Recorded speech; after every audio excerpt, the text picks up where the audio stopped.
తను భయపడుతోందో అర్థం కావట్లేదురా. ఇందులో అర్థం కాకపోవడానికి ఏముందిరా? నువ్వేమో ఆఫీస్కి వెళ్ళిపోతావు, వదినేమో కొత్త. అలవాటు పడ్డానికి కాస్త టైం పడుతుంది. లోన్లీనెస్ కాకపోతే ఇంకేముంటుందిరా. సర్లే, నువ్వు ఎక్కువగా ఆలోచించుకో. మధుని చూసుకోవడానికి కేర్ టేకర్గా నా అసిస్టెంట్ ఒకరిని పంపిస్తా. ఓకే.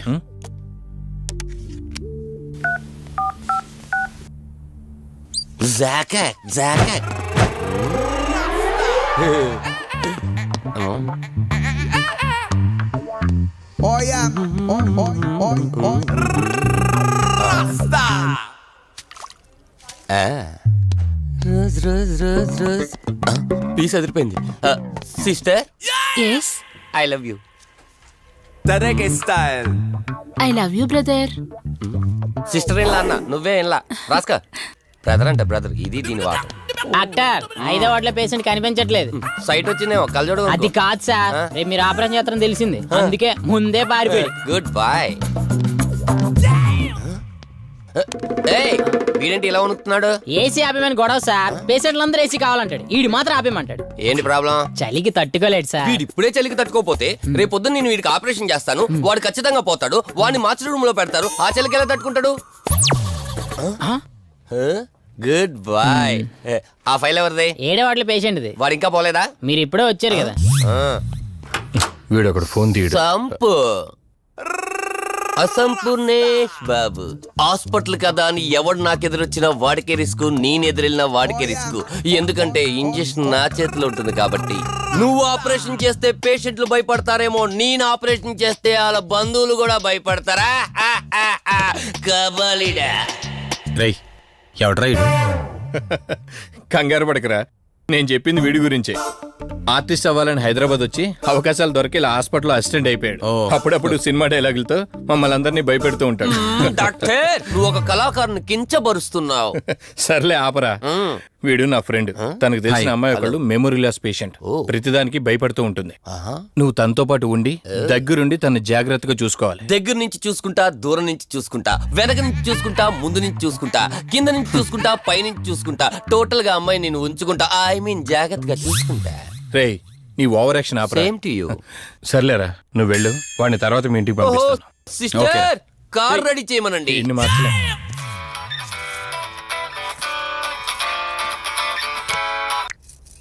చెప్పు కార్తిక్. వదినా, మధుని చూసుకోవడానికి ఒక కేర్ టేకర్ వస్తున్నాడు. మధుని పరిచయం చేయి. బై ది వే, ఆడికి కొంచెం ఎక్స్ట్రాలు ఎక్కువ, ఆడితో జాగ్రత్త. వచ్చినట్టున్నాడు, నేను వెళ్ళి చూస్తాను. ఓకే. Gladiator, radiator, mediator. సునామీకి చుట్టాన్ని, ప్రళయానికి పొట్లాన్ని, గన్లో బుల్లెట్ ని, ఇలియానా జాకెట్ ని, అతివృష్టికి అన్నయ్యని, అనావృష్టికి తమ్ముణ్ణి. అయిపోయి అసంపూర్ణేష్ బాబు. ఏంటయ్యా ఇంతవరకు ఎవరితో మాట్లాడుతున్నావు? మీతోనేనండి. ఇంట్రడక్షన్ కదండి, కొంచెం బిల్డప్ ఉంటదండి. బాగా ఎక్కువైందండి? చాలా ఎక్కువైంది. లోపలికి రా. కుడికాలు పెట్టనా, ఎడంకాలు పెట్టనా? నువ్వు ఆడావా మాడావా? మీరు చాలా తేడాగా ఉన్నారే. 2 కాలు పెట్ట. సరే రండి. ఏంటి కంపు? నాట్ కంపు, అసంపు. షాట్ చెప్పడం మర్చిపోయాను. నా పరిచయం మీకు 10 కాలాల పాటు గుర్తుండాలంటే సంథింగ్ స్పెషల్ గా ఉండాలని ఆలోచించి గుమ్మం ఎదురుగా గేదేసిన ప్యాడ్ని చిచి, ఏంటి విచిత్రంగా మాట్లాడుతున్నావు? ఈ రోజుల్లో తలా తోక లేకుండా మాట్లాడితేనే ఆడియన్స్ కు బాగా కనెక్ట్ అవుతున్నారు మన హీరోలు కదండి. బోబోయ్, ఆపు నీ నస. రా. దీనికి ఇలా అర్థమైందా? ఓకే. మధు, నిన్ను చూసుకోవడానికి కార్తిక్ కేర్ టేకర్ని పంపించాడు. చాలా ఎక్స్ట్రాలున్నాయి, జాగ్రత్త అమ్మాయి. దీనివల్లే దీనికి ప్రాబ్లం వచ్చుంటది.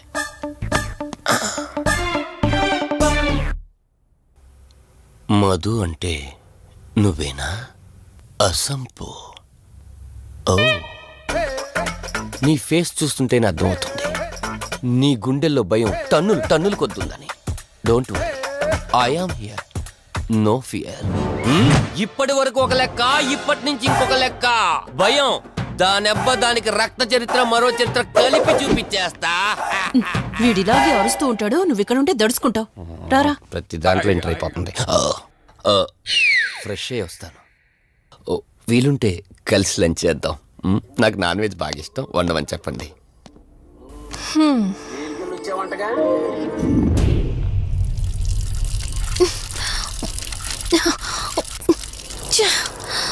ఆఫ్ అవ్వట్లేదేంటి?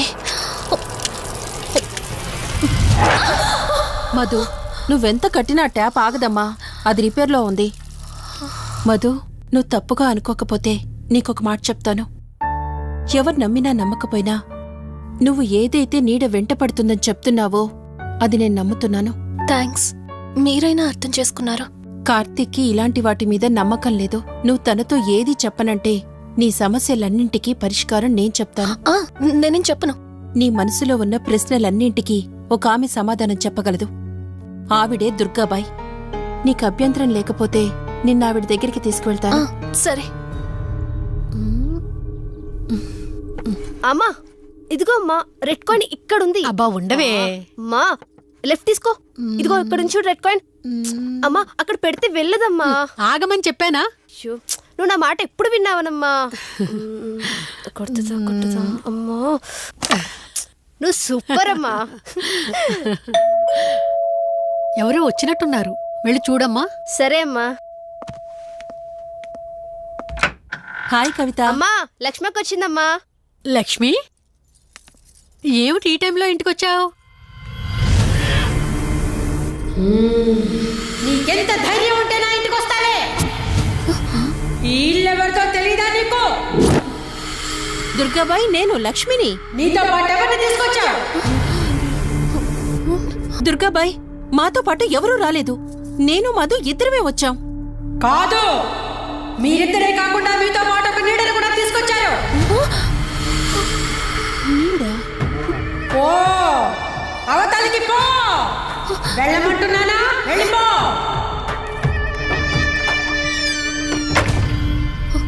దుర్గాబాయ్, కళ్ళున్న వాళ్ళెవరూ కూడా నన్నొక నీడ వెంటాడుతుందని నేనెంత చెప్పినా నమ్మడం లేదు. కానీ మీరు నా గురించి నేనేం చెప్పకుండానే నా పరిస్థితిని అర్థం చేసుకున్నారు. చూడమ్మా, కళ్లతో మనుషుల్ని చూడగలం కాని ఆత్మల్ని చూడలేం. నువ్వేదైతే నీడనుకుంటున్నావో అది నీడ కాదు, ఆత్మ. అది నీ వెనకాలే తిరుగుతోందంటే నీ వల్ల ఏదో పొరపాటు జరుగుంటుంది. దుర్గాబాయ్, గతం అంటూ తనకి ఏమీ గుర్తులేదు. కారణం లేకుండా ఏ ఆత్మ వెంటపడదు. మొదటిది, ఏదో ఒకలాగా పగ తీర్చుకుని ఈ అమ్మాయిని నాశనం చేయటం. రెండవది, ఈ అమ్మాయిని ఆయుధంగా వాడుకుని తన అవసరం తీర్చుకోవడం. పగ తీర్చుకోవడానికి నేనేం తప్పు చేశాను? దీనికి సమాధానం తెలియాలంటే నీ గతం గుర్తుకు రావాలి. అందుకు ఒకే ఒక దారుంది. ఆ ఆత్మని బంధించి నీ గతమేమిటో తెలుసుకోవాలి. ఆత్మతో మీరు మాట్లాడగలరా? ఈ రాత్రి సరిగ్గా 12 గంటలకు మీరిద్దరూ ఇక్కడికి రండి. అమ్మయ్యా, వీళ్ళు పడుకున్నారు. మధు, మధు, కార్తీక్ పడుకున్నాడు. త్వరగా మనం వెళ్ళొచ్చేద్దాం పదా. సరే. అవును, ఈ టైంలో ఆటోలు దొరకవు. కార్తీక్ కార్లో వెళ్ళి రావచ్చు. నాకేమో డ్రైవింగ్ రాదు. ఇప్పుడెలా? సంపు, అసంపు, సంపు. ఈ వాయిస్ ఏంటి ఇంత సెక్సీగా ఉంది?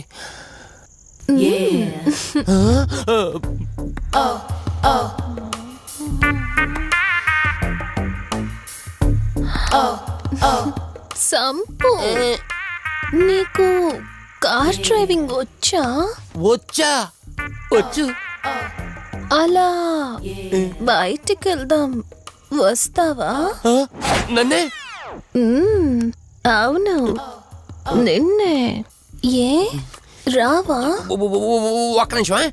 ఒరే, నువ్వు మార్నింగ్ ఇచ్చిన పర్ఫార్మెన్స్ కి తనకి ఎక్కడో టచ్ అయినట్టుంది. అందుకే డ్రైవింగ్ రమ్మంటుంది. నీకెక్కడో సురుంది, అది నీకు మాత్రమే తెలుసు. ఏంటి, ఏం మాట్లాడవా? ఈ టైంలో ఎక్కడికి? ట్యాంక్ బండ్కా? చెప్తాను గాని రావా? నువ్వు పిలవాలి గాని శ్మశానకైనా వచ్చేస్తా. ఒక నిమిషం, డ్రెస్ చేంజ్ చేసుకుని వస్తా. కంగారులో లేడీస్ స్ప్రే కొట్టుకున్నాం, ప్రాబ్లం రాదుగా. ఎవరికి తెలుస్తుంది? అయినా డ్రైవింగ్ నేర్చుకోవడం ఎంత మంచిదైందో.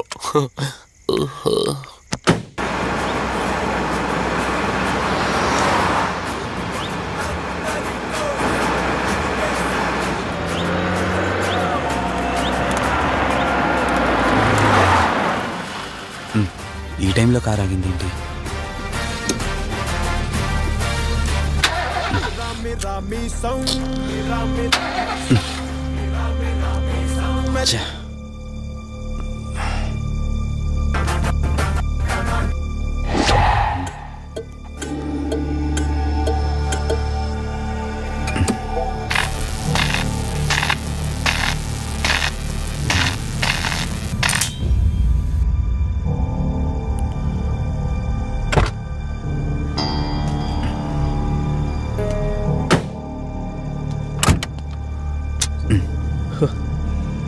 షిట్, ఈ టైంలో వాటర్ ఎక్కడ దొరుకుతుంది?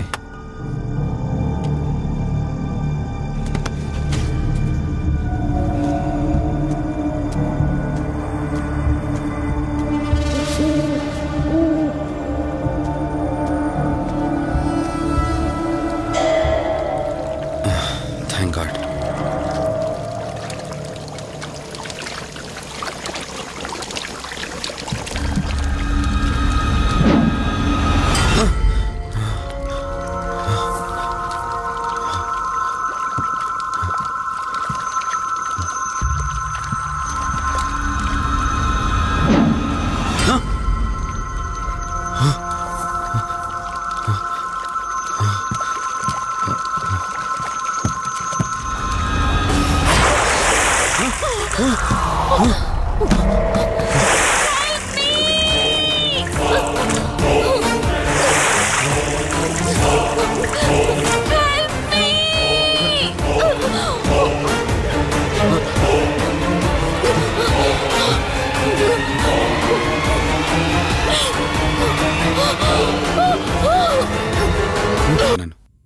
సమీర్, ఈ అమ్మాయి పర్ఫార్మెన్స్ బాగుంది. నేను అర్జెంట్గా పని మీద వెళ్తున్నాను. మిగతా ఫార్మాలిటీస్ అని మీరు ఫినిష్ చేయండి.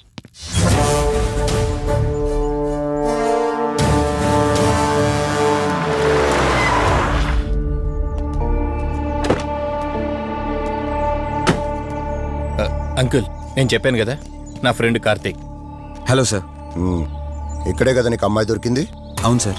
ఇంత రాత్రి వాళ్ళని ఒక్కడవే ఇక్కడేం చేస్తున్నావు? బేసిక్గా ఐఎమ్ ఈవెంట్ ఆర్గనైజర్.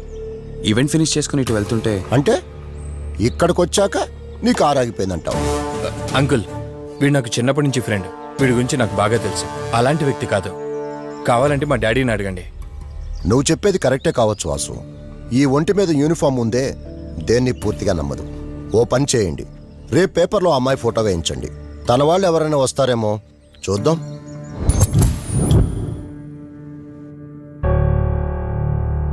మీ ఫోటోనే.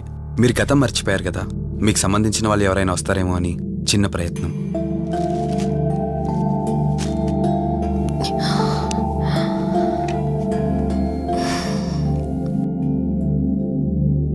ఒకవేళ ఎవరూ రాకపోతే? అయ్యో, అలా అంటారేంటండి? తప్పకుండా వస్తారు.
ఈ టైంలో ఇక్కడేం చేస్తున్నారు?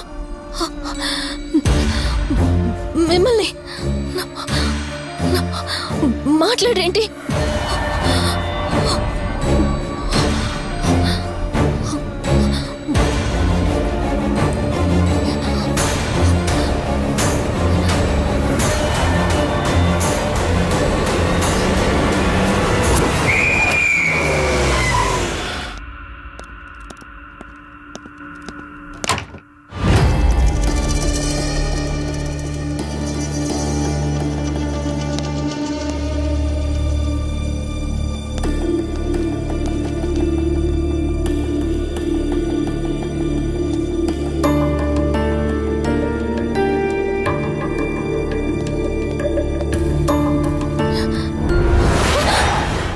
ఏయ్, నేను కార్తిక్ని.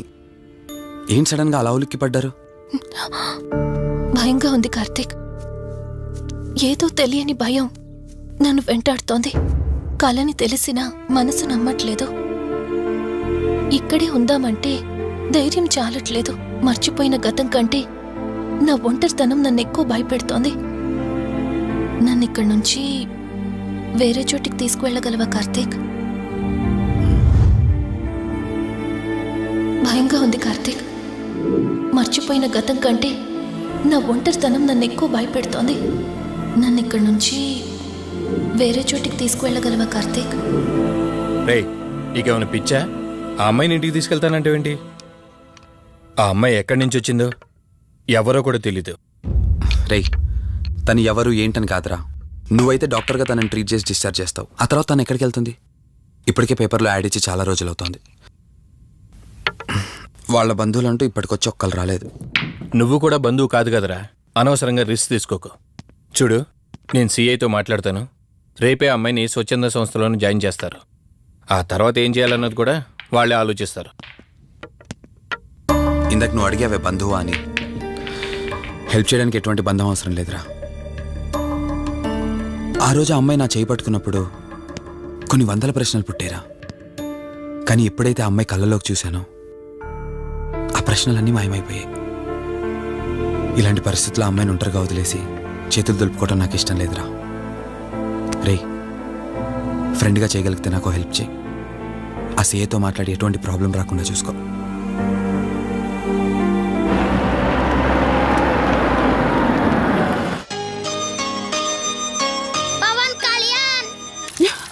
ఈ ట్యాప్ ఒకటి వస్తామని ఇరిటేట్ తెప్పిస్తుంది. వస్తున్నాను. వస్తున్నానబ్బా. అమ్మయ్యా, వచ్చావా కార్తీక్? నువ్వు ఫోన్ చేసినప్పటి నుంచి ఆ ట్యాప్ కారుతూనే ఉంది. అది అలా కారుతూ ఉంటే సింక్ లో పడుతున్నట్టు లేదు, నా నెత్తి మీద పడుతున్నట్టుంది. దాన్ని త్వరగా బాగు చేయించు కార్తీక్.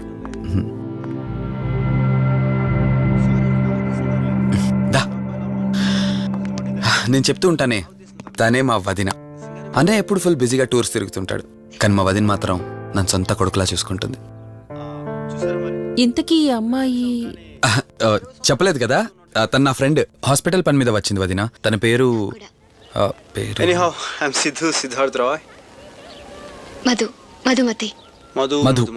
మధుమతి.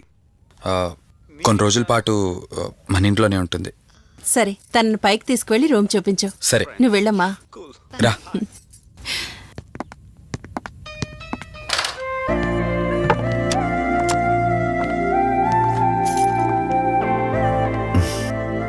ఇదే నీ గది. ఎదురుకుండా ఉంది, అది నా బెడ్రూమ్. నీకెటువంటి అవసరం వచ్చినా నన్ను అడగచ్చు. నీకెటువంటి ఇబ్బంది ఉండదు. నాకు భయంగా ఉందని ఒక్క మాట చెప్పగానే ఏమీ ఆలోచించకుండా ఇంటికి తీసుకొచ్చారు. నా గురించి ఏమీ తెలియకుండానే ఎంతెందుకు చేస్తున్నారు? నాకు తెలిసిందల్లా ఒకటే, నేను చేస్తున్న పని నాకు కరెక్ట్ అనిపించింది, అందుకే చేస్తున్నాను. నేను కళ్ళు తెరిచిన తర్వాత చూసిన ప్రతి ఒక్కరూ మంచిగానే కనిపిస్తున్నారు. కానీ కార్తీక్ని చూసినప్పుడల్లా ఎన్నో సంవత్సరాల నుండి మా మధ్య అనుబంధం ఉన్నట్లు అనిపిస్తోంది. తన మాటలు వింటుంటే నాలో ఏదో తెలియని చిన్న ఆనందం కలుగుతోంది.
మధు మధు ఏమైంది మధు? అటు చూడు మధు ఏమైంది మధు?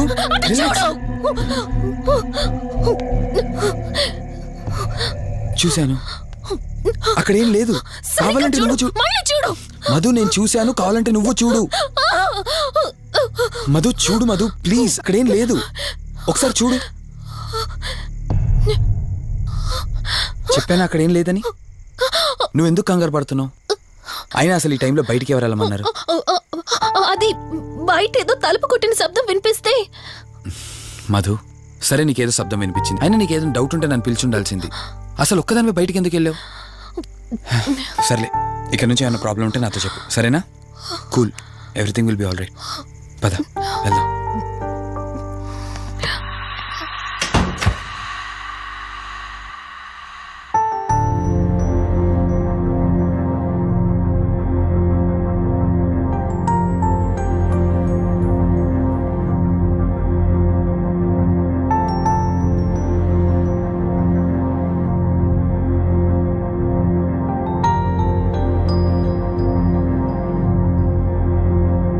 It's okay.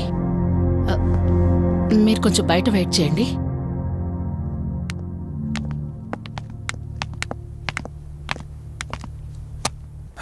ఎలా ఉంది డాక్టర్? టెస్ట్లన్నీ చేశాను.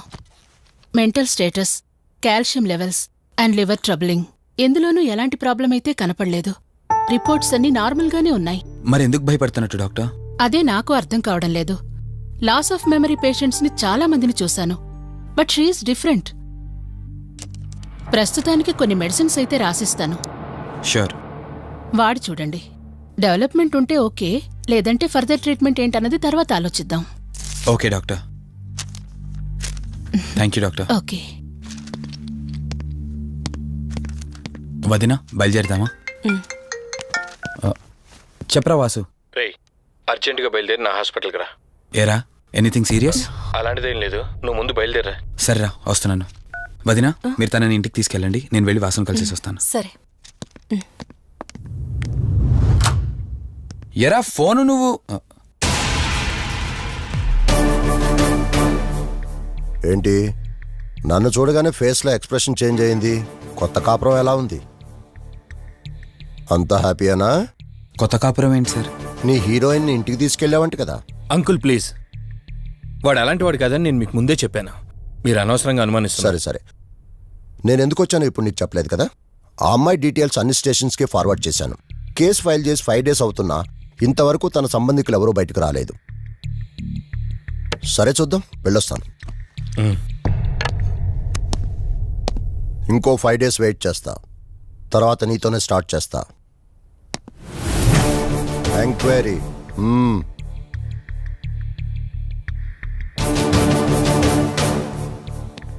అయినేంట్రా నా మీద డౌట్ పడుతున్నాడు? అందుకే ఈ పోలీసులో ఎంక్వైరీలు వద్దన్నాను. నువ్వు చేస్తున్న పనికి పోలీసు వాళ్లే కాదురా, ఎవరైనా అనుమానిస్తారు. సర్లే, ఇంతకీ అమ్మాయిని సైకియాట్రిస్ట్ దగ్గర తీసుకెళ్ళావు కదా, ఏమన్నారు? ఏం లేదురా, అంత నార్మల్గానే ఉందన్నారు. టాబ్లెట్స్ రాసిచ్చారు, వాడమన్నారు. కానీ ఎందుకు